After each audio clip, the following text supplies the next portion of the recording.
Welcome, ladies and gentlemen, and everybody inside and outside the ballpark. My name is NovedPlayer, and welcome to episode 49 of the Noved Notes podcast, where we talk about many different types of creators and communities inside the platform. I'm your host, and with me today, I have one of the most awesome developers, at least in my opinion, when it comes to amazing, innovative worlds, Crazium. Crazium, welcome on. Hello.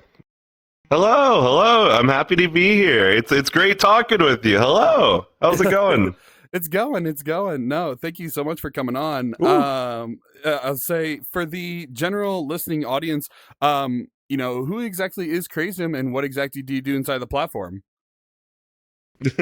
Well, hello, I'm Crazium. I am a world creator and once a year avatar creator for VRChat. I primarily focus on game and social experiment type worlds. If you've ever seen a world with a weird arbitrary timer, that was bet is it's probably one of mine. But I also do other stuff outside of world creation, such as helping host the community meetup every Sunday, which is a wonderful event for people to show off their worlds that they're making for VRChat. Yeah. No, absolutely. And kind of to go into it, for like kind of a general listening audience, for maybe some of those that haven't experienced some of the worlds. So you were talking about the social experiment world. So you actually came out, I believe, with two in particular, which was the world will be deleted in 24 hours, as well as this ship has 5 years of oxygen remaining. So what kind of got you into these worlds, and what made you want to make these worlds? So every world always starts with a question, I've found, and sometimes those questions are more simplistic than others, where it's like, if it's just a game world, it's like, I wonder if this game is possible in VRChat. Very easy question. It's like yes or no once you get to the nitty gritty of it. But then there's also things like how long can VRChat users keep a world alive for? Because I found before I released the 24-hour world, I was releasing a couple of worlds, and they would be popular and fine for a couple weeks, and then after those couple weeks, it would like tamper off and just reach a user count of 0. So I was like, okay, how long can a VRChat world truly survive? And I had the idea of this world well before actually making it. It wasn't until like a month before releasing it that like a friend told me, like, I was talking with a friend about it, and I was like, oh, it would be cool to have this as a world. And they were like, oh yeah, you just gotta do like this, and this to make that possible. I was like, oh, okay, well, I guess it's time that I start working on it. And and so like that world pertains to the question of how long can VRChat users keep a world alive, while the other one, the 5-year world, is pretty much the opposite. It's how quickly can VRChat users kill a world off. No, fair enough. So I mean, they're still both going on strong to this day.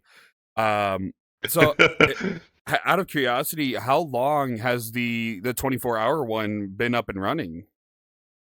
So, I believe you mentioned that this would be going out the first week of February. If that is the case, that means we just passed our 2-year mark, which would be February 3rd, which is insane because I remember releasing the world first night, making a bet with friends, and I said, oh, this world will only last 2 to 3 months at most.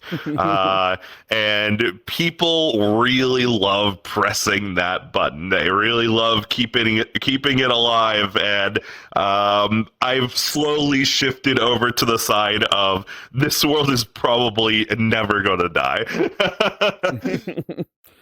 That's crazy to think about. That's lasted for 2 whole years. I have a feeling somebody on VRChat for some weird reason has that set to their home world. So anytime they spawn into the game, they just press the button and leave. That's the wonderful thing about it. I've heard like from so many people, whether it's to spite me or something or other. There are so many people, as you said, that have it set as their home world, and the first thing they do whenever they log into VRChat is go forward, press the button, and then go do whatever they plan on doing for the rest of their night or morning or whatever. And that's just so crazy to me. I've heard so many tales of people being like, "Oh, I have that as my home world. I press that button every day." I'm like, "Oh, you press it every day?" So you're the reason why it stays alive. You're the button presser. So out of curiosity, if you know, what is the lowest that timer has gone down to? So for a long while, it was 16 hours 15 minutes. On May 30th, 2023, I believe. However, as of recently, I believe the new lowest is now 15 hours and 45 minutes, roughly, around, I think, August 23rd.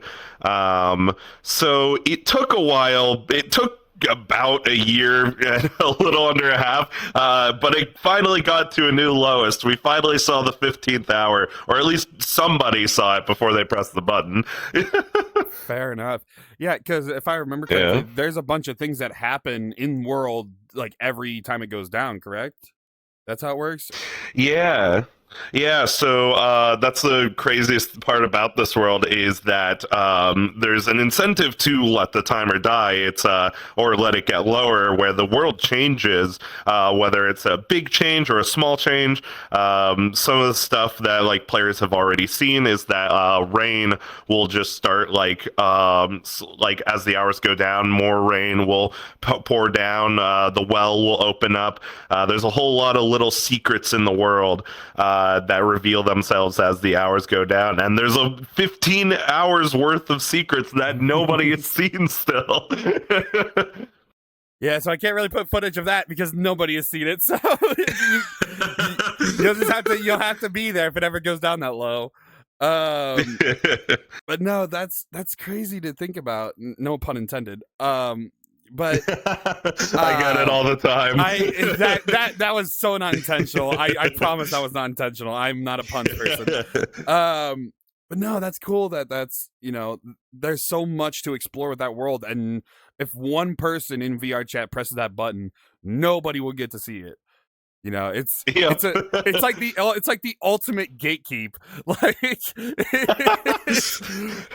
oh, there's secrets? Nah, button press. That's the funny thing is, I think obviously the biggest critique with the world, with like casual players and all of that, is that like 95 to probably 99% of players honestly haven't seen anything below the first like 2 hours or so, and that's why I always get it's like, oh, I love the world, but I wish I could see what secrets lie in all of that, and there's nothing much I could do other than just be like, convince other people not to press the button. I don't know, but that was the one thing I wanted to fix with the 5-year world, is I wanted to make it so that eventually at some point all of the events will have happened, and all of the events like will eventually happen. There's no stopping that. And so another thing is like, I wanted to make it so that like, let's say you visited the world day one, the ship is brand new, sparkly clean and all of that, and you can still experience all of the events, whether you visited a year later, 2 years later, when it's dead.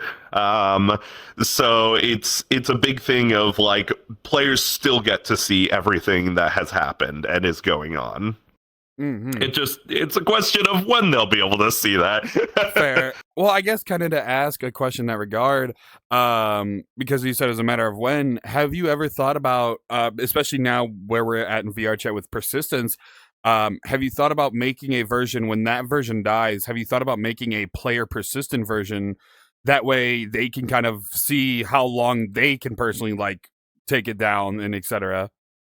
Oh, that's an interesting question. And without revealing too much, that's already kind of in the world itself, very secretively, mainly because when that world released, my friend Hobart, very technical, master technical person, crazy stuff. He managed to make his own persistence system before VRChat released their own persistence. So, for small things in the world, we have like little keys that you can pick up to unlock story events and all of that. When you pick up those keys and like store them, those will already be like logged whenever you come back in. But we have a lot of behind the scenes data and stuff of like just like stuff for each player that will reveal whenever the world does die. But it's interesting because that's pretty much already in the world. So yeah. No, that's cool though. I mean, yeah, because if it came out before persistence, if I remember correctly, or it was like before beta persistence. So that's kind of cool. Yeah. Well, Yeah, it was always. Oh, you go. No, go ahead. I was just gonna say it was always kind of like we wanted to add like our own persistence system, but it was like, when is VRChat gonna release their persistence system? Should we just go with it? And we went with it anyways, because why not? Fair enough. No, that's cool that you guys made your own persistence system in that regard.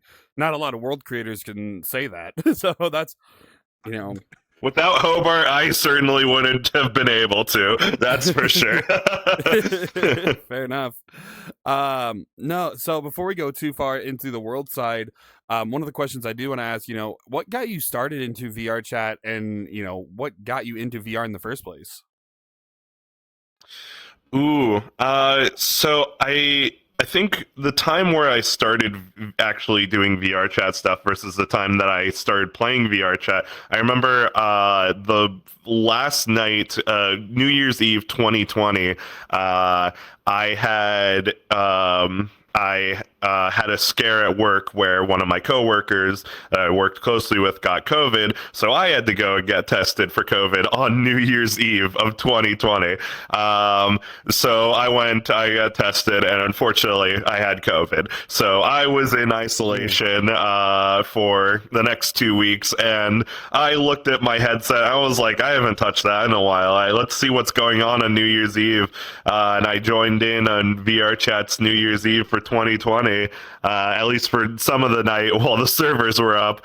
And I was like, oh, that was fun. Like, I should do this more often. And then I didn't touch the platform for the next 9 months. But I don't exactly know what brought me back in, but I remember it was around Spookality 2021. And I came across a game called Super VR Ball, and that just hooked my interest. And I just stayed there. I played a bunch of that. I was in the process of moving, and also like moving jobs and all of that. So I had a lot of free time. So I just played a bunch of Super VR Ball, and it eventually got to the point where people started recognizing me. They were like, "Oh, you're the guy who plays like this game all the time." I'm like, "That's me, I guess." And eventually, I just through sheer coincidence, I met one of my best friends on the platform, Squid, also through Super VR Ball speedrunning and all of that. And we talked about game development. I was working on games outside of VRChat for a little bit then, and she invited me to the community meetup. And then it once again took me a couple of weeks to actually go. But I think that was a really big kind of awakening point for me. It was like seeing all of these amazing creators show off the stuff that they've made on this platform, and I'm like, I want to do this. I want to do this too. So then I just like got to work, started to make like small prototypes and all that, and eventually I had an idea. I was like, I want to walk on the walls, and so I made a world where you can walk on the walls. And that was just kind of the jumping point, and from there I've kept on making. Fair enough. No, that's awesome, man. Oh, that's really cool. Yeah, y'all, you're the guy that plays this game a lot. That's that's always a classic. That's the funny thing is like everything that I feel like I have done has always connected back to Super VR Ball in some way, shape, or form on this platform, which is really funny to me because like a lot of the great friendships I have made are just have stemmed from Funny Ball Game. I mean, it is a part of your avatar now, so I mean, It is, yeah. Got the confetti and everything. oh man, no, that's hilarious. The fact that, because if I remember correctly, you've had people be like, "Oh, you're the guy that made VR Ball." No, you're not. You just play it a lot. I so I get that a lot, and I think so. The main thing to blame is obviously the golden ball on the avatar because they look at my avatar and they're like, "Oh, these are things that you've created and all of that. You must have created that as well." Well, simply the whole explanation of having this on the goal or having this on the avatar. I think it was like we were doing a playtest for Super VR Ball or something, and I was still working on this avatar. And I was like, "Hey, I play this game a whole bunch. Like Blue Aces, can I have the goal?" And Blue's like, "Yeah, sure, go for it." It's like I always feel bad when I have to correct people on that because I'm like I did not create Super VR Ball. That is all Blue and Fax's and now Bobby Star's work. Like they get the credit, No, not for me. sure. I just play it a lot. No, for sure. And I mean, it's just funny to think about because there's so many world creators out there that are enthusiasts of other worlds, and I feel like there's a constant trend of people getting mistaken for like other things because they're at a world so often. It's just funny to me. I never thought about it till recently, but it's just a funny thing to think about. Um, Yeah. But no, I guess since we kind of talked a little bit about it, what exactly are all the references on your avatar on the ring?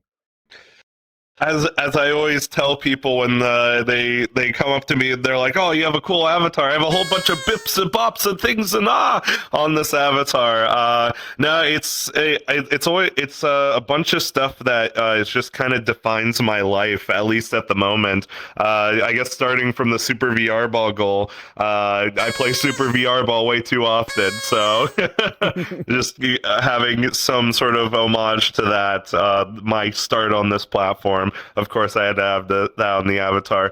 This coin right here is a logo from a game I used to work on before VRChat. It's just like a little ice cube logo, and on the back it's the logo for the game itself. If it wants to flip over, it doesn't. That's fine. This clock up here, oh my gosh, it's been about 2 years now, or nearly 2 years. I used to work on the ToonTown Rewritten team. If you've heard of the game Toontown before, I was the graphic designer on their team for a little bit, and I really valued my time on there, and I really liked helping out with the game. And so Toontown is just a massive part of my life and personality and art style, so had to include that on there. The feathers and the bird over here, I love birds a lot. Birds are amazing. They're my favorite animal of all time, so I had to include that. The stars for Kirby. The Magic 8 Ball is actually the first Udon Sharp project I ever worked on with collaboration with Dyslexic or Lexi. We made a crazy 8 ball prefab where you just shake the 8 ball and it gives you an answer. So I had to include that on here. The once again bird pet counter. Love birds. That's great. I think the only thing that doesn't really have a story and it's just a cool idea is this logo bouncing around. It was just, I think the screen was just like programmer text or something. Somebody gave the suggestion of like having the logo bounce around. I'm like, that's awesome. I'm doing that. And then the last thing, these CDs at the side are all games that inspire my art style in some way, shape, or form. So we got Splatoon. We have, I believe that's Kirby Air Ride. and there's my logo just as another CD, and I could push it in, switch it out. Oh wait, no, that one's Kirby. The I other think it's one was Pikmin. probably Pikmin. Then, yeah, it was a bit hard to tell in the lighting, Yeah, but yeah. yeah, it's just kind of a whole bunch of chaotic mess of objects that come together to represent who I am, and a big smiley face right in the middle. No, fair enough. Well, that's really cool that you got so many things on there that have a lot of meaning. Showcasing what you're about and stuff. Um, you Hmm. know, I guess kind of to uh delve back into the origins a little bit. So we talked about how you got into VR chat. So what got you into like development within Unity and like game development? Ooh, so the first game that I've always loved games, obviously throughout my like growing up and everything, and my overall goal as a child and still now is to work on games. And so it started in high school. I attended various game design classes, which I have a strong opinion on game development classes, but that's a topic for another day. um, and eventually, I came around to my senior project, and we could pretty much do whatever we wanted as long as it either like helped develop our career or helped the community in some way, shape, or form. And so originally I had a completely different idea that I wanted to do. I think I wanted to design a website, but my teacher was like, okay, who are you designing this website for? Is it going to be like a community thing? And I was like, ooh, I don't know. So kind of like literally last week of like when we had to submit our ideas for our senior project, I was like, I'm going to make a game. Why not? And that was the start of the eventual downfall of my sanity.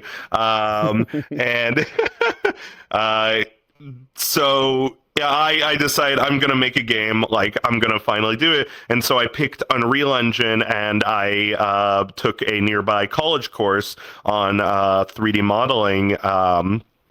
And so the college course allowed me to 3D model my first ever character that I was going to use for the game. And eventually, after a long, long year and 200 plus hours spent on this game, I had my senior project. And eventually, it was just after senior year, I was like, I want to continue on this project. This is awesome. I'm totally a very good programmer and game developer. I can make the next Mario. I could not make the next Mario. I worked on that project for an additional 2 years until I started doing VRChat stuff. And it was kind of at that point where I was working on that project for so long, working on 3D platformer movement and programming and designing and all of that, where it was eventually I reached the point where I was like, this is not a realistic project for me to work on by my own. So I shelved it, and then I made the hop over to Unity and VRChat stuff. I picked and prodded at Unity a little bit in the past before that, but that was really kind of my first big jump into the platform. And it's history from there. No, fair enough. No, that's really cool that, game dev classes aside, of course, that you went that route. Because I feel like a lot of us as gamers really want to, make games and make content that, people enjoy. So I can definitely relate to that in some avail. Um, Oh yeah. I'll say, because, you've been doing this for quite a while now. What has your thoughts been like if you could take a look back from when you started till now?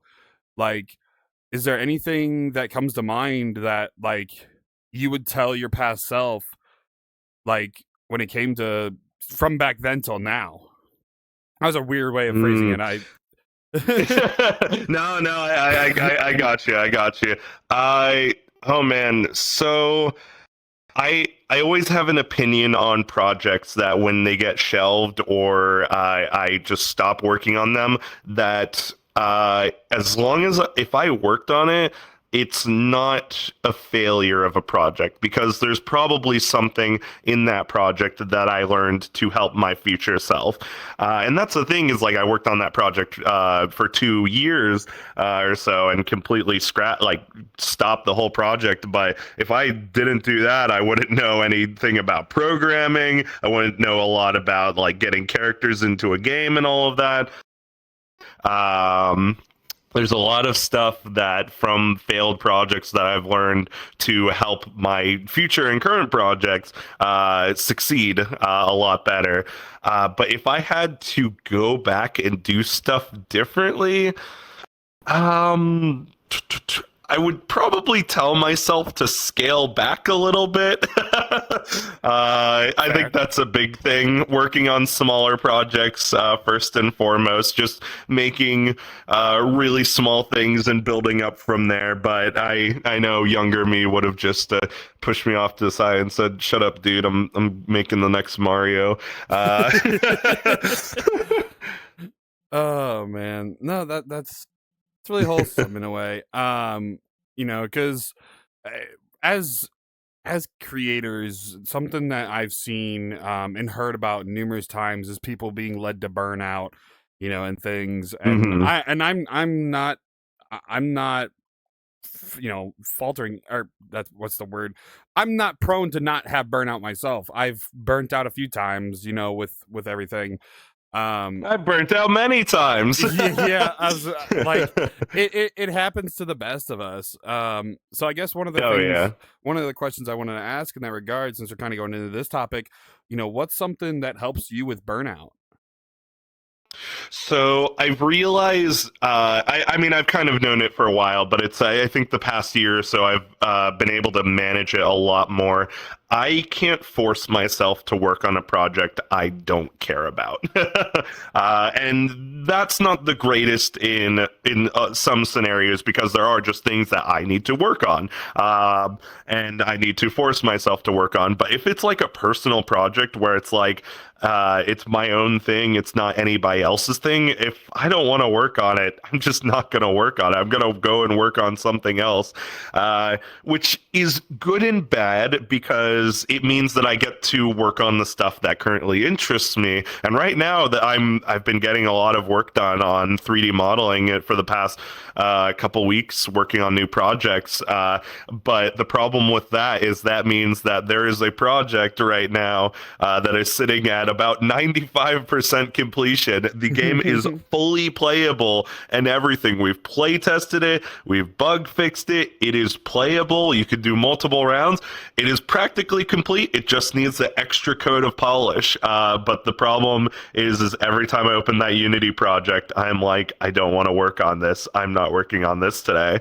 And I haven't gotten around to fully finishing it yet. I'm hoping to get around to that in the next couple of weeks, as I have an internal Crasco jam, and I'm like, okay, I'm finally gonna finish this project for that week-long jam and just get it out there. But I think that's the biggest thing with burnout, at least with personal projects. It's like if I'm not interested in working on this project, I can't force myself to work on it because that will just lead me to burnout and then not work on anything. So that's kind of how I manage it. I don't know. I've also found that burnout for me kind of comes in waves where it's like I finish something, I put it out there, and then it's going to be like another month or two until I actually start working on the next thing. Just whether that's burnout or just reveling in finishing something, I don't know. It could definitely But be a mixture for of both. me, yeah. But for me, it's like those 2 months I'm not working on anything, so I'm like, ah. It's always the creator's dilemma. You like what you do, you take a Yeah. little break, and you're like, I could have been working on this or this or this. I could have been working. Ah, sleep. Who needs that? Sleep. I hardly know her. Like, Ah. yeah, no, it's yeah, it's a creator dilemma, and that goes with a lot of Mhm. different creators, whether it's game development, world development, content creators. Like it happens to everybody. Um, Yeah, Yeah. so I always like to pick the brains on, how people deal with burnout in their own way, because we're all different. We're all human at the end of the Hmm. day, and we all deserve to take some type of break. I know my community. Oh If yeah. anybody from my community is watching, they're yelling at the screen right now, be like, "Noved, you hypocrite!" Yes, I know I'm a hypocrite in that regard, because I always overwork myself, but the payout's always worth it, and that's what keeps Hey, me. That's what keeps me going. Is hey, the that's Go ahead. That's no, that's what I was gonna mention. It's always the payout at the end of the day. It's like for Spookality recently, I got Spook 'em Up out, and that was a 2 week project, and those were a very very busy 2 weeks. It was essentially 2 weeks of me shutting myself in, not talking to anybody, not doing anything else other than game development. I got the game out, but and just seeing people enjoy the game and seeing people enjoy what you make and having a great time finding new friends and all of that, it always makes it worth it in the end. And it's just kind of that remembering, like, oh, that's the end goal. Like, I want people to have a fun time, and I'm the only person in my case that could do that right now. So No, fair. And it's crazy to think about, because now you updated with persistence and everything like that, Mhm. which actually what I wanted to go into was the actual game worlds rather than social experiment worlds. So perfect segue. So Yeah. you've made quite a couple of game worlds, like the Crash Gravity, the Candy Clash, to Seek the Sun, Spook 'em Up. So one of the questions I wanted to ask, or Dunked, there was also Dunked. I almost forgot about Dunked. Um, Ah, dunked. Everybody should forget about dunked. um, well, I was gonna say in that regard. So, what got you into making like game worlds for like in VR chat? What started that process? I think I've always wanted to make more game worlds than I have at the moment. I kind of got sucked into the for about a year. I kind of got sucked into the social experiment type worlds, which I don't regret at all. Those worlds are lovely and amazing and very fun concepts. But I think my overall, like, one of my first projects that I never finished just because I didn't know enough programming at the time, was like a spleef type game, and I worked on that for a little bit. And so, kind of I've always wanted to focus more on game worlds, and I think that's kind of the shift that I'm making more nowadays, where I'm going from the social experiment type worlds to more game worlds, mainly just because I don't want to feel like a one. I can't quite remember the phrase. A one trick pony? One trick pony. That's what it is. Where it's like Crazium unveils the 12-hour world. Whoa, this world will be deleted in 12 hours. It depends if I'm sleeping or not. Where it's just like every couple of months I like unveil a world with another arbitrary timer. And once again, I like those worlds. They're very fun, but game worlds are always where I've wanted to kind of delve more into, and that's for the next year. I think that's kind of where I want to more so focus on. That's not to say that I'm delving away from the social experiment worlds and whatnot. I have a couple more ideas that I want to do eventually. It's just I think game worlds are a bigger focus for me at the moment. But yeah.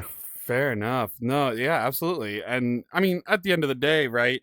When it comes to VR chat, a lot of us are here to have fun and play games and just Hmm. enjoy each other's company. So it's always good to hear when people are wanting to make more game worlds. Um, Yeah. yeah, I would say because we've had a few game creators on, like Teal, the creator, or the Chimkins team from Zombie Survival and Deagle Duel, and a few others. Make sure to go check out those episodes, by the way. But make sure to stay for the rest of this episode. But yeah, but yeah, no, I would say it's always cool to hear different perspectives, of game devs and people who make game worlds inside of VR, because each of their own has their own system, of how they do Hmm. things, how they perceive what their world is, and how how they like to do things. I always love that your face does different emotions. It's just doing the little clock thing. I'm like, dang. Just, my idle animations. Yeah, but no, it's really cool. So I guess kind of to go back into the history a little bit, because obviously it's funny because you said people should forget about it, but I'm going to bring it up anyway. So No. so I was going to say, if I remember correctly, Crash Gravity was first, if I remember correctly. So what kind of ultimately started the whole walk on walls idea and the whole gravity mechanic? Think like a lot of other people who've made similar worlds in the past and have like walking on walls and whatnot, I think the inspiration always kind of delves back to like Mario Galaxy, where it's like you see Mario Galaxy and you see Mario walking on like a sphere, walking up walls and all that. It's crazy gravity shenanigans, and I thought to myself, it's very different nowadays. There's a lot of worlds like it, but back then, as far as I can remember, there was not a single world that had you actually walking on walls and being upside down and talking to players and all of that. I could be completely wrong, but that's what I remember at the time. And so I was like, I wanted to do. I was still brand new to VR. I was like, I want to do the impossible in VR. We have worlds where you can fly. We have worlds where you can grow all big, small, and whatnot. Do the impossible in VR. And I'm like, I want to walk on the walls. I want to walk on the ceilings. And so it was a very quick, pretty much 1 week prototype of sorts. A very, very quick project. To kind of introduce myself to C# programming some more after the Magic 8 Ball project and all of that. And so I just kind of wanted to do what's impossible in real life and just allow people to walk anywhere with some side effects in motion sickness and all of that aside. No, absolutely. Well, that's really cool because I mean, Mario Galaxy holds a decent place in a lot of hearts of people. That was actually one of the first Mario games that like revolutionized the Nintendo Wii back in like what 2006, 2007, somewhere around that time frame. Oh So my gosh, I'm so old. hey, it's a classic. It's almost 20 years old. If that makes it, if the Wii is almost Don't 20 years say old. that. Don't say that. Bro, I feel old too. I feel old too. Like, oh my gosh. No, because I was one of those kids that fell into the lines of like, either your parents are together or you have a Nintendo Wii. I fell into that line, and I had a two. Nintendo Wii. Yeah, I had two. I had one at each house. Like, it's funny that to be fair, I could never see the fact that it's been almost 20 years since the Nintendo Wii. That's crazy to think Oh my about. gosh. Like, I don't like that.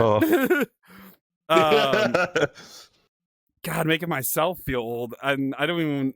It's now the old podcast. A bunch of old people here. For real. Oh my gosh! So, kind of to move on in the timeline. So, next one we got was Dunked, which was I still think is a fantastic game to this day, and it still holds to this day. That's my personal opinion, though. People tell me that, and people say that, and I just don't believe No, I have a very love-hate relationship with Dunked. I kind of dunk on it more than it really deserves, honestly. But it's kind of insane for me to look back on that project because that was another jam project that was for VRChat's Joke Jam, which was about a 9-day jam. And honestly, for the amount that I knew programming and making stuff in VRChat at the time, I have no idea how I made that world in 9 days. I think nowadays I obviously I could, but I'm just thinking back on it and I'm like, how did I do this with just how little I knew?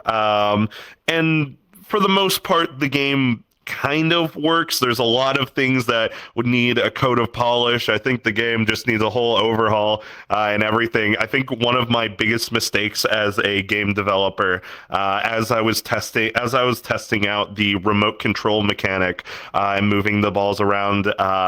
I think my biggest mistake as a game developer was seeing that the funnest thing about the world was going onto one platform and just hitting other people off as like a king of the hill type of game mode.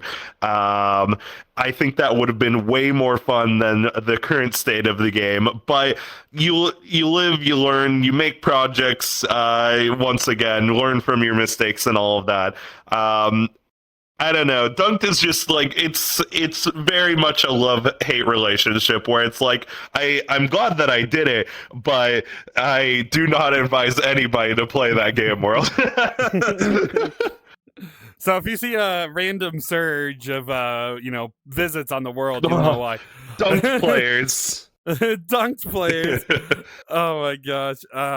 Hello, everyone. Just want to pause the episode real quick. I want to thank you all so much for watching this far. If you are interested in doing some of the events and other things that are up and coming, make sure to join the VRC group, the Noved Squad VRC group at NOVED.6608, as well as go check out some of my other socials. We have Blue Sky, Twitter, all that type of stuff. So make sure you go check all that out. Want to thank you all so much for watching. Let's get back into the episode. Woo!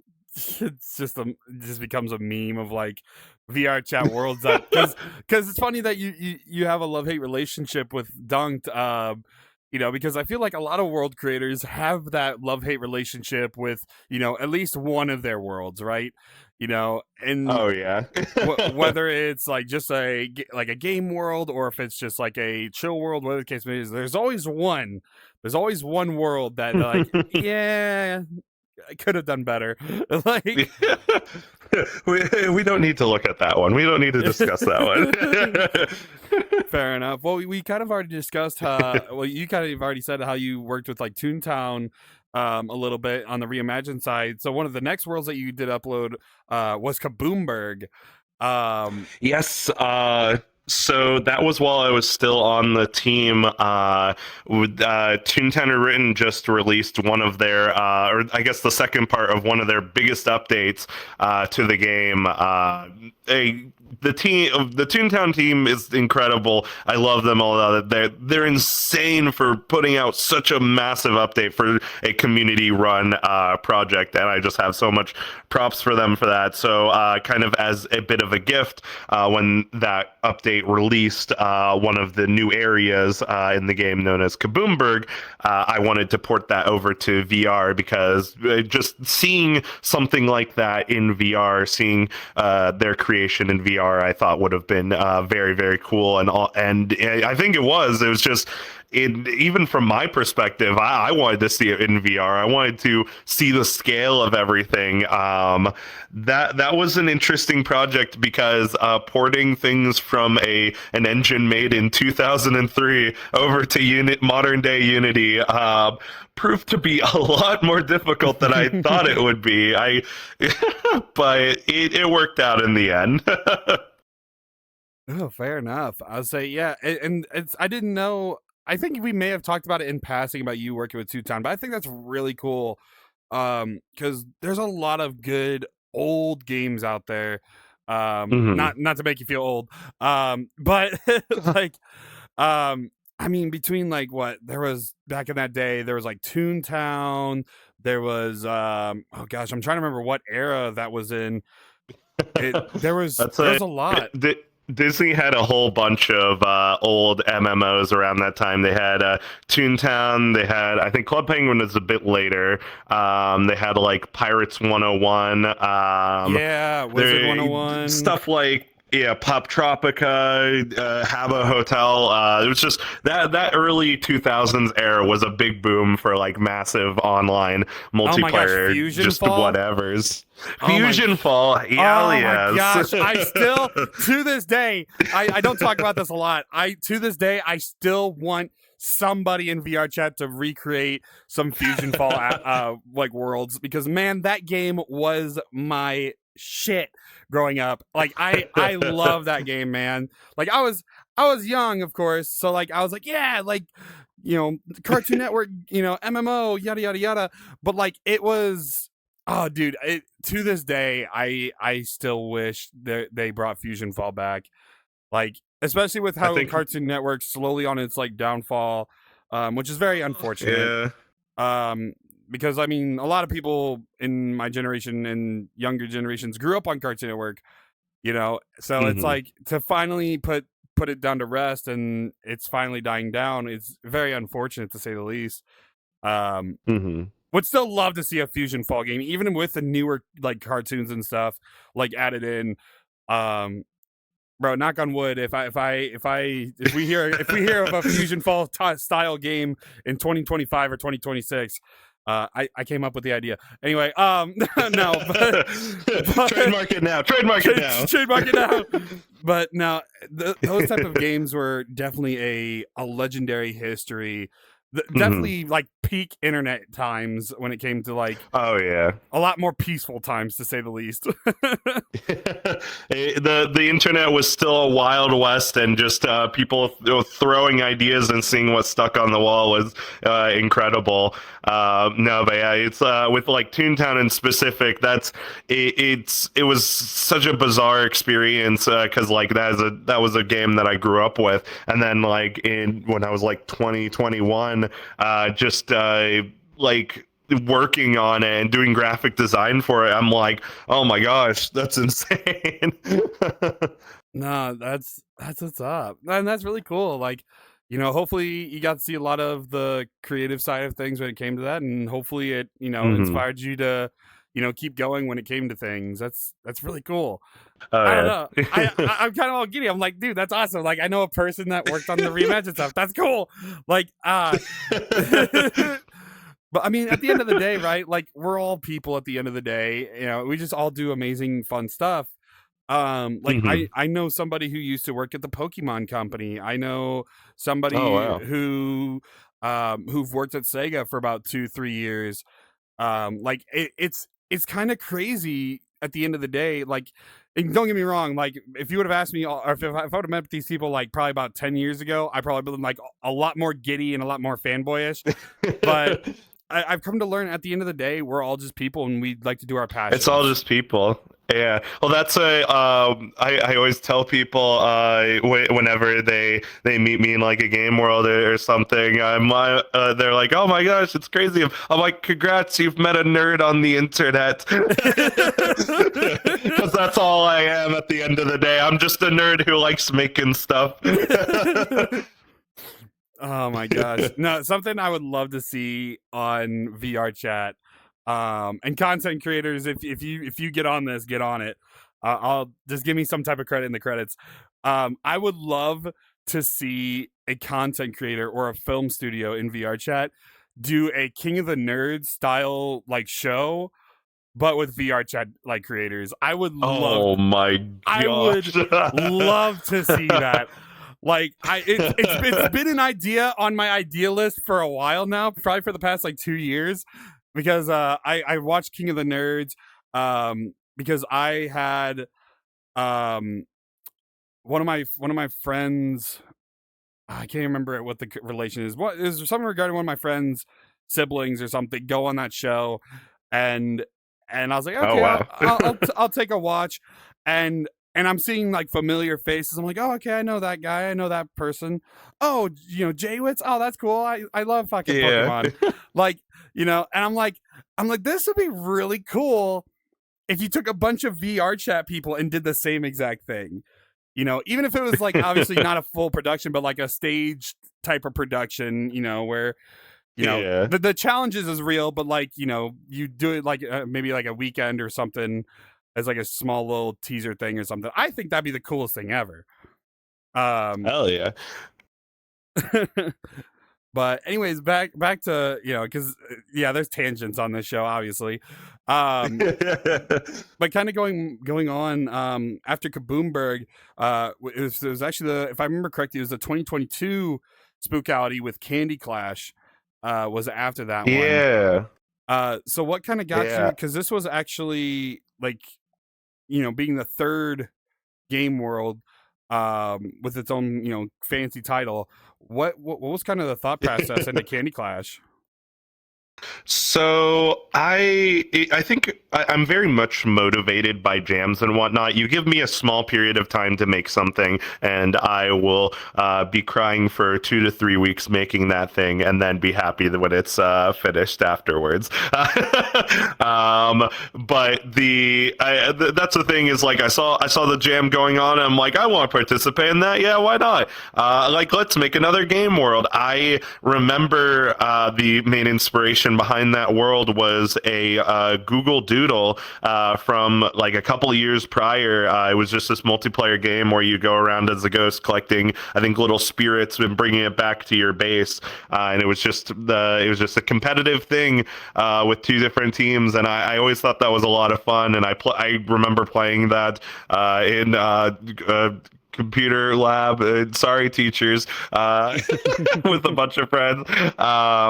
But I think the funniest thing about that world, once again, I'm very new to programming and all of that, so I was still learning things. Stuff breaks. The I've had a bit of a record where I release a project, and then whatever I inspired or based it off of comes back with a new or better version then right around the same exact time. And I'm like, and Google reused that Google Doodle for Halloween that year. And I was like, okay.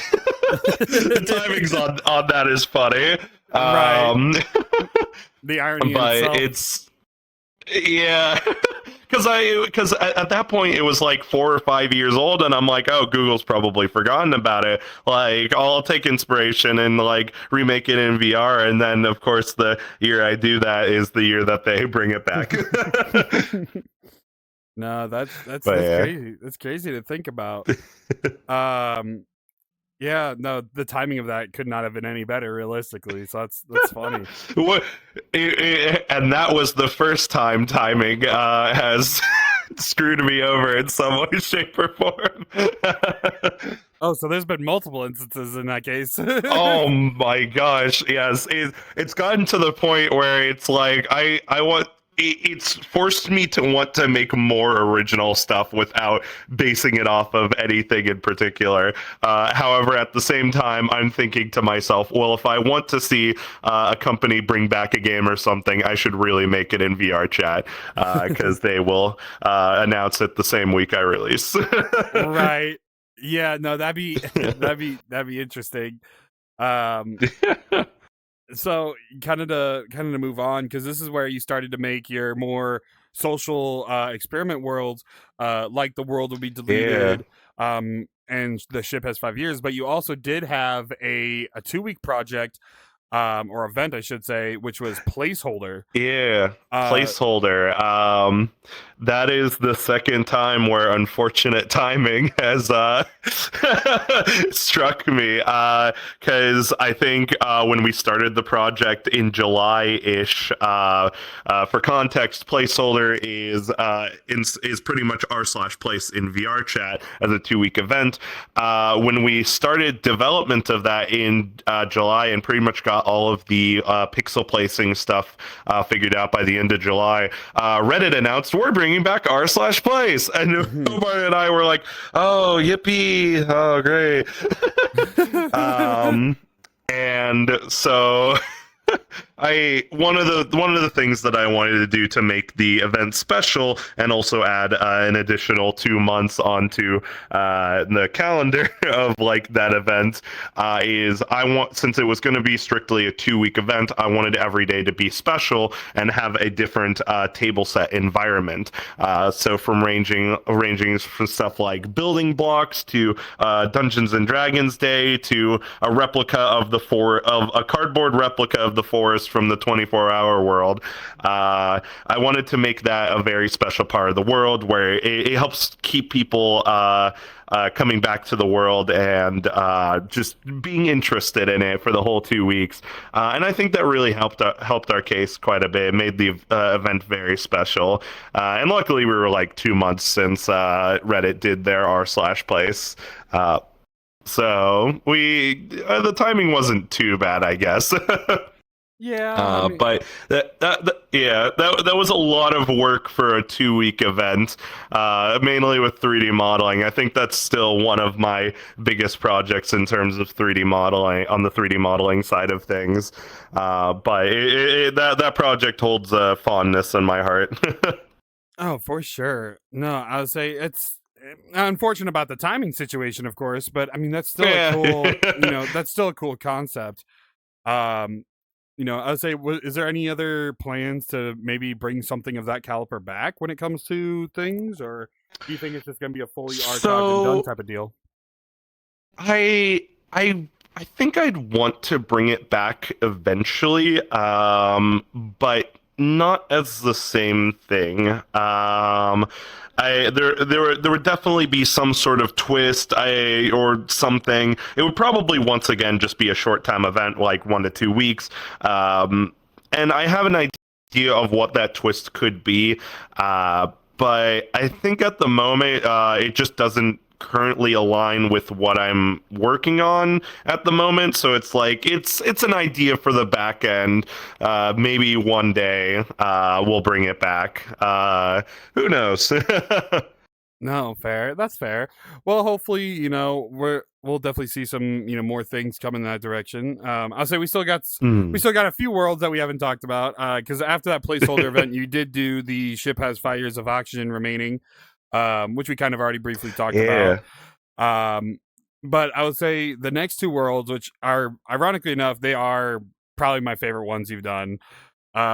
Which the first one being To Seek the Sun, which is an entire 2D platformer, which blew my mind when I first played it.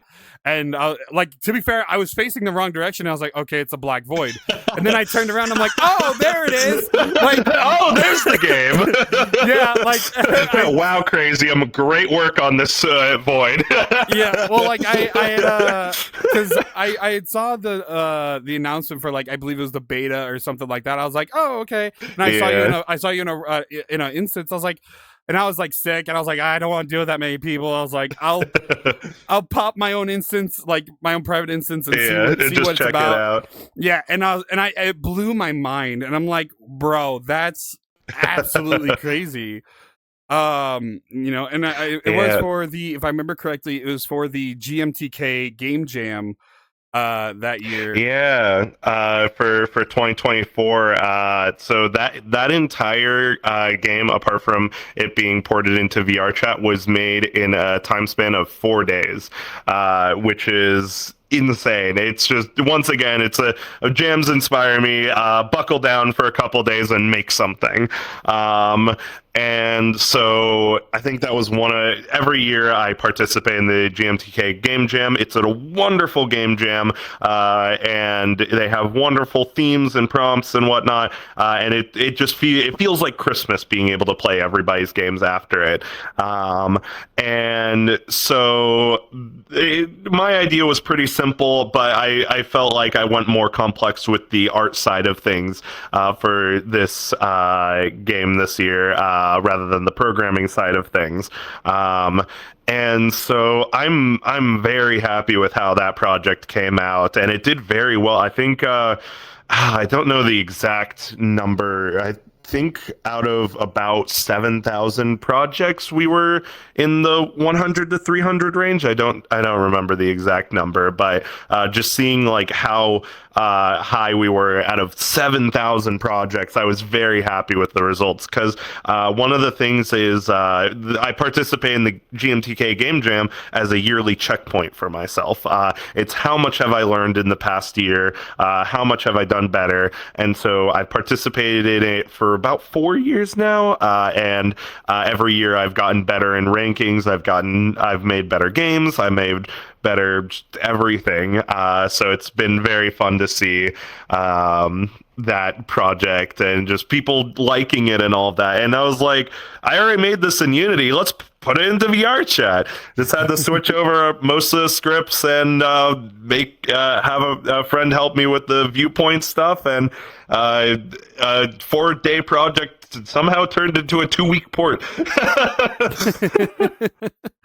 No, that's amazing. The fact that you made this port within 96 hours, for just a game jam, and it runs extremely well too. It took me a second to get kind of used to some of the mechanics. I'm not gonna lie. Oh yeah. I'm not the greatest when it comes to platformers. Sometimes I'm great, but sometimes I am absolutely dog water. Um, but, but no, it's crazy to think about when it comes to that, because that was the first like 2D project that you guys did in that regard. So I guess kind of what made you want to make it a 2D rather than potentially a 3D remake, essentially? So I think there was an idea where it was like, okay, what if like it's first person perspective in VR and all of that, obviously, and then like you like have the gun equipped in your hand and you like shoot down and like it practically like a rocket jump.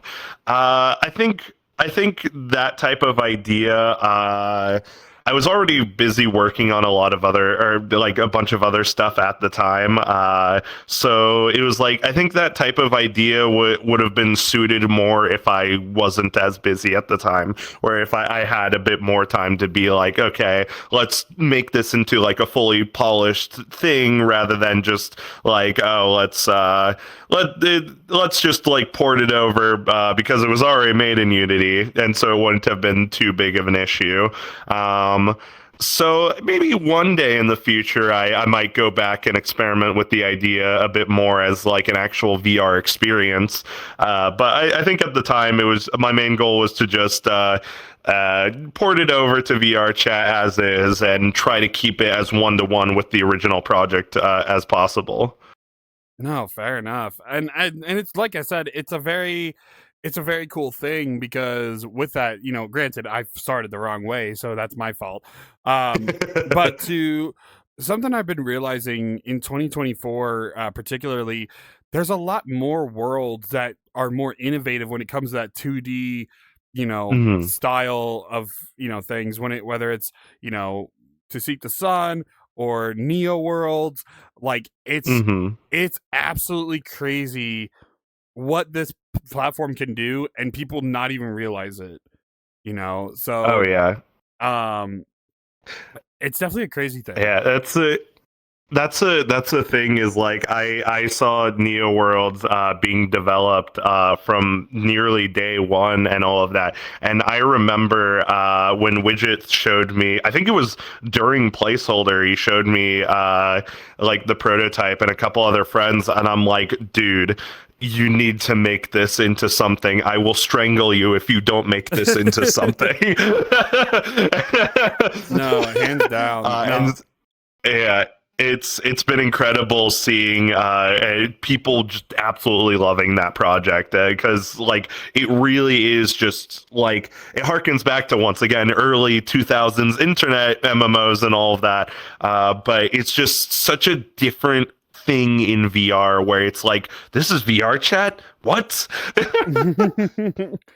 No, I would love to pick his brain on some things too. Widget, if you ever see this, if you're down to talk to my dumbass for an hour, dude, feel free to DM me on Twitter or Discord. I would love to get to pick your brain. But no, he's one of the creators that I would love to pick brain, just to kind of see the intricacies of how Neo Worlds got to be and whatnot. Because like we were saying, like 2D platforms and 2D in general is not really seen a lot within VRChat. It's definitely an innovative type Mhm. thing. And ironically enough, by now I believe, I'm not entirely sure if the dates exactly, but we should be somewhere around the VRCAs when this episode comes out. The VR Oh Community yeah. Awards. I don't remember the exact date, so I could be completely wrong. It could have already passed. Post editor will put a screenshot of the date or who won. Um, But I know when it came to the most innovative, I know widget was on the finalist ballot, and I'm like, yep, that makes sense. Yeah. That makes sense. I know where my vote is going. Right. I'm also biased in that sense. Love you, widget. I mean, that's how mine was for some of the categories. Like, and granted, I had some of the people on the podcast too. Like, and some of them I was like, oh wow, they made 2 categories, and they're going up some stiff competition and whatnot. One of my friends, Shopao, who makes amazingly stunning worlds, was in 2 different categories. And he's going up against some hard hitters like Wispy Woo, and I can't remember the other ones. It's been a long month. It's been a long month.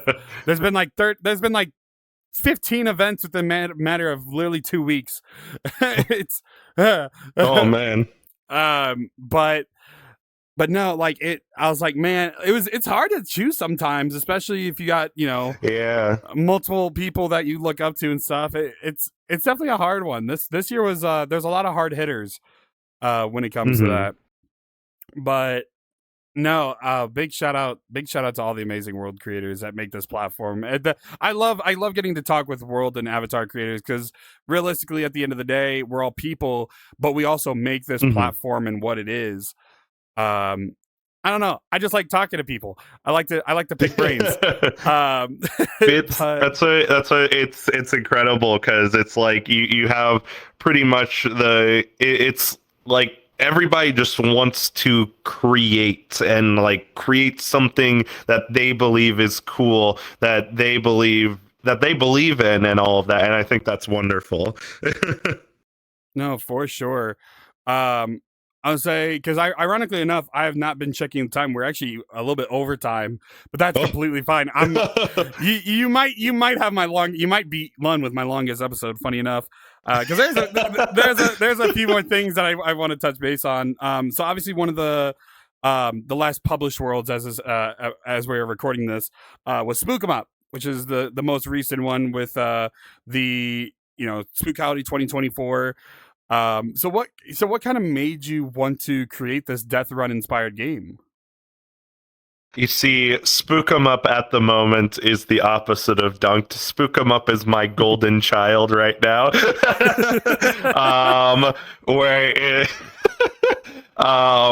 So I remember I really wanted to participate in this year's Spookology, because one of the things that I kept mentioning in feedback forms for whenever Jam ended is one of the biggest things is I wanted there to be a subcategory with an actual theme.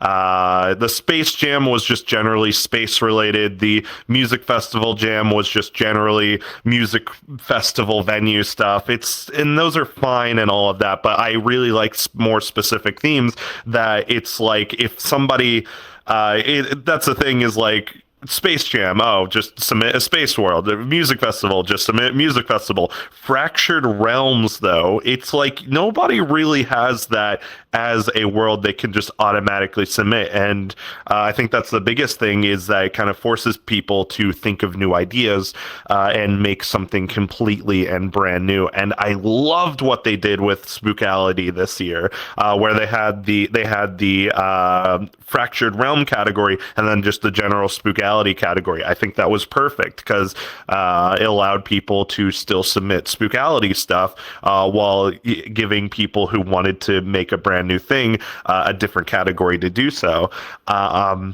And so I remember when they announced that, I ran through multiple different ideas, and I think there's still a couple ideas that I want to eventually go back and just think about a bit more. But I remember spending the first full week of the 3 weeks they gave us just thinking of ideas, prototyping stuff, and going in and out, like I'm participating in this jam. Like, I'm not gonna participate. I'm participating. Actually, maybe not. And I remember having a conversation with a couple of friends Saturday after that first initial week, just kind of pondering ideas and all of that. And I remember one of my friends mentioning that they hadn't really seen a death run VRChat world in a while. And I remember when I first started playing, I saw one that was kind of at least on the art side of things. And so I spent that night just looking through the different Death Run worlds, and I'm like, oh my gosh, nobody's really made a like super polished like Death Run world in VRChat. Like, this is an open thing that I can just go and do. And so I was just like, 2 weeks left, let's go for it. And it just started with like a whole week long of programming, and then the following week, the entire game was practically programmed in just 1 week, apart from like small bugs and polish that were fixed up later on. It was entirely programmed in 1 week, and then the next week I was just sat in Maya for literally 15 plus hours a day every day, working on all of the different rooms and designs and textures and everything. And until it was just like fully finished, and that's the thing, is like I call that my golden child, because it's my most popular game world at the moment, with players still playing it. And that's the thing I mentioned earlier. VRChat worlds tend to have a lifeline of about 2 to 3 weeks until they're just kind of fully and so it's been kind of it's been interesting watching this world stay at a consistent 100 plus players every day playing it, and I'm like, okay, people like this world, I should work on it more. So that's what I've been doing. The current thing I am working on right now, as of this week, who knows, maybe the update's already out when this episode is out or something, but I'm working on the next set of rooms and other stuff to be added to the world as well. So a whole bunch of new stuff coming to that game world, and I'm really excited for people to be able to play them. Hell yeah. No, that's awesome. I'm excited to see what you come up with in that regard. I guess kind of in that regard, when it comes to the future side of things, because as this episode is airing the first weekend of February, is there anything that you want to talk about in regards to future projects that may be out when this episode airs, or anything that you can maybe sneak peek to the audience and be like, ooh, sneaky peeky? So assuming that my jam week went well, the project that is currently at 95% completion and needing like 1 more week of polish, like well before this, like that should be out. That should 100% be out by the time this episode comes out.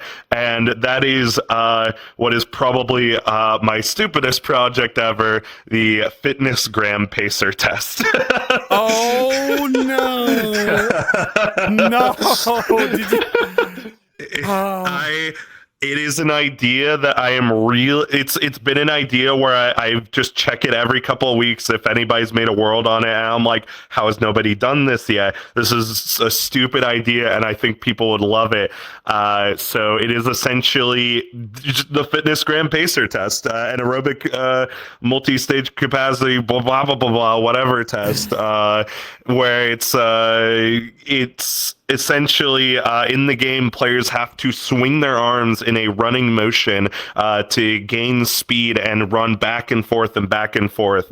And it is that project has been plaguing me, because every time I need to fix a bug, it's always take off the headset, fix a bug, put it back on, run for like 10 minutes or so. Oh, bug's not fixed. Take it back off. And that's, I think that's part of the reason why I haven't finished it yet. Because I just don't want to. Too much exercise. I'm so tired of playing. I'm too tired of playing the FitnessGram pacer test. No, but yeah, if that world is not out by the time this episode comes out, something happened to me. No, but yeah, that's something I'm looking forward to, because I think it's a lot of it's very much a world where it's just a lot of dumb fun, where it's like a lot of dumb fun and a lot of trauma for those who went through the FitnessGram pacer test. I think one of the jokes is I wanted to submit it to Spookality last year as every VR chatter's worst nightmare. Yeah, physical exercise. activity. Yeah, yeah. That would be hilarious.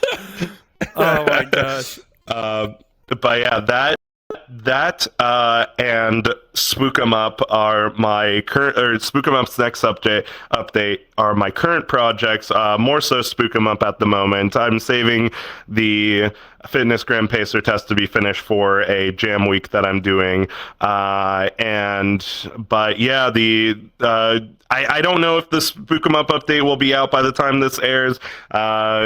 I would probably guess not, but that should be coming out probably very shortly whenever this airs. And then one last project that I've been getting ahead on again this week, which I will not reveal. It is a collaboration with a pre-existing world that is already out there, and I'm doing some new 3D models, some gameplay for them, and that's a very exciting project. Way too early to reveal what it is yet, unfortunately. But that will be out within the next couple months, I assume. But those are kind of the main three projects. I have a whole bunch of stuff on the backlog that I really want to get to. I think one of my goals this year is to just make a lot of games. The biggest thing that I hear from casual game players and VR chat, world hoppers, and all of that is that there is not a big enough variety of games, and I really want to shake that up and just add a whole bunch of stuff to the pot this year and see what people like. No, for sure. And we'll be definitely looking forward to all the, amazing stuff that you come up with. So yeah, make sure to go check out all Crazium's worlds. Especially, Not Dunk though. No, go check out Dunk. Go check out Dunk too. No. I'm gonna pull what I did with Teal's episode with the hunt for the Chimp Kids community. No. Go check out Dunk. But I warned you. No, because Teal from Chimkins, he's the same way with the hunt, which was one of his Spookality ones. He's like, it could have been so much better, yada yada yada. I'm like, yeah, it was great for the time, Obviously, VR chat's evolving and whatnot, but it was good for the time. But yeah, I'll say we're definitely a little bit over time. But I do want to ask you one last one before we do the outro and tell the people where you're all at. So, as a creator, what is a piece of advice you can give for any creators out there who are wanting to start world development, or maybe are looking towards making game worlds, or maybe more social experiment type worlds? What's one piece of advice you can give them? So, kind of hearkening back to what I said earlier, this episode, if you have a question that you want to solve, a question of, would this game be possible in VR chat? Is how long does a world last for? Something, just a question or an idea of anything like that. The biggest advice that I can give is to just go for it. Make that idea. Go for it. It doesn't matter how long it takes. If it succeeds, if it fails, if somebody checks it out, if nobody checks it out. It's projects like this are always kind of you just have to go and make it. It's just, you put your full effort into it, and if the effort that you're putting in is your best, then that's the best that you can ever hope for. And it's just, just going and doing stuff. I always see people being like, oh, I want to do this, I want to make this, and I'm like, do it. That's what I did, and here I am now, just making a whole bunch of not dunked anymore. You will encounter at least one or two dunks in your projects. I have many projects that have absolutely failed in playtesting and will never see the light of day. That's just how it goes. But the biggest thing is to just learn from those projects, learn from any project that you make, and just go and put your idea out there and make it. No, fair enough. Very well said. Very well said. Dude, Crazium, thank you so much for coming on the podcast and letting me get to pick your brain. It was lovely speaking with you. Over an hour and 20 minutes at this point. But time flew. Oh my gosh, dude, it never when we get into the episode, it never feels like it's time frame at all. It's always fun for me to hear about people's passions and what they got into everything. So yeah, definitely did not feel like an hour and 20 minutes. I am so sorry, post editor. Good luck. But I say that like it's not myself, but you know, good luck, future me. Well, I leave those same notes where it's in my projects. It's like, good luck, future Crazium. And I read back and I'm like, thanks. I do the same thing. But no, dude, it was an honor getting you on, and you know, definitely. Thank you again this was lovely. Thanks for having me on. Yeah, for sure. Well, with that, ladies, gentlemen, everybody inside and outside the ballpark, that was it for episode 49. Yes, I think 49. I always forget at the very end of the episode. We've talked about a lot. But make sure, of course, to go check out all of Crazium's things, which actually I should let you speak on that because I'm goofy and I didn't even let you speak on that. Tell the people where they can find you, all the links, anything you want on the screen in the description, stuff like that. But yeah, tell them where they can find you. You can find me on Blue Sky at kraz.co. You can also find my Discord, which is discord.kraz.co.